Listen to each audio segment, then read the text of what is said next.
Parfois, quelques mots sur une page suffisent à renverser un pays. Aujourd'hui, on décortique ensemble l'un de ces textes, le communiqué militaire qui a tout changé au Bénin. On va plonger au cœur de ce document pour comprendre comment l'histoire s'est écrite. Tout commence ici. Une date, un lieu. Cotonou, 7 décembre 2025. Une journée qui semblait ordinaire, mais qui va en fait marquer un tournant décisif pour le Bénin. C'est là que tout a basculé. Et là voilà, la première phrase. Pas de préambule, pas de détour. Le communiqué va droit au but. C'est direct, c'est brutal. Le président n'est plus président.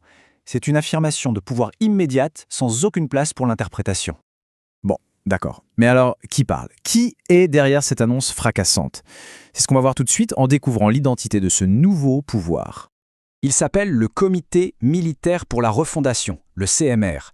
Et il faut vraiment faire attention aux mots qu'ils ont choisis. Refondation. Ça nous dit qu'ils ne veulent pas juste changer de tête au sommet de l'État. Non, ils promettent de tout reconstruire, de repartir sur de nouvelles bases. Annoncer un changement, c'est une chose. Mais comment est-ce que ça se passe concrètement? Eh bien, le CMR a été très méthodique, en publiant des décrets qui sont vraiment le cœur de cette prise de contrôle.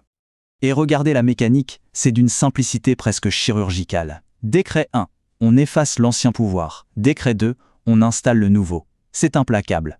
Ça permet de ne laisser aucun vide, aucune place au doute. Le pouvoir est transféré, point. Alors, une fois le pouvoir pris, arrive l'étape la plus sensible pour n'importe quel nouveau régime, la communication. Il faut parler à deux publics en même temps, sa propre population et la communauté internationale. Un vrai numéro d'équilibriste. Et voilà comment ils s'y prennent.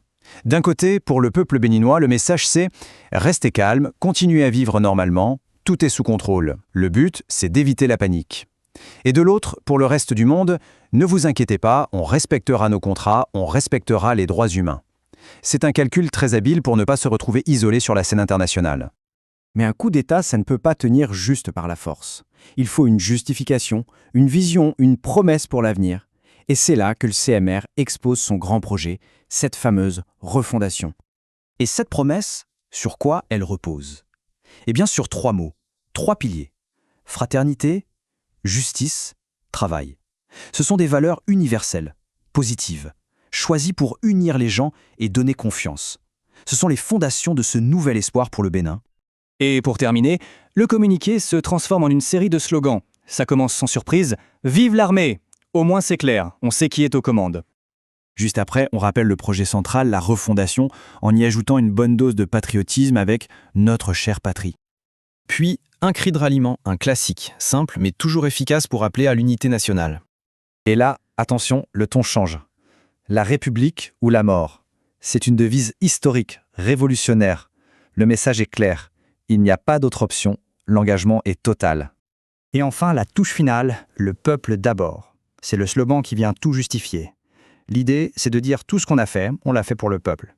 Le communiqué se termine donc sur cette grande promesse, cet espoir d'une ère nouvelle. Mais on sait bien qu'entre les mots d'un communiqué et la réalité du pouvoir, il y a souvent un fossé. La vraie question maintenant, c'est de savoir comment cette promesse va se traduire dans les faits. Est-ce que cette refondation sera une vraie renaissance ou juste un coup de peinture? Tout l'avenir du Bénin est en jeu.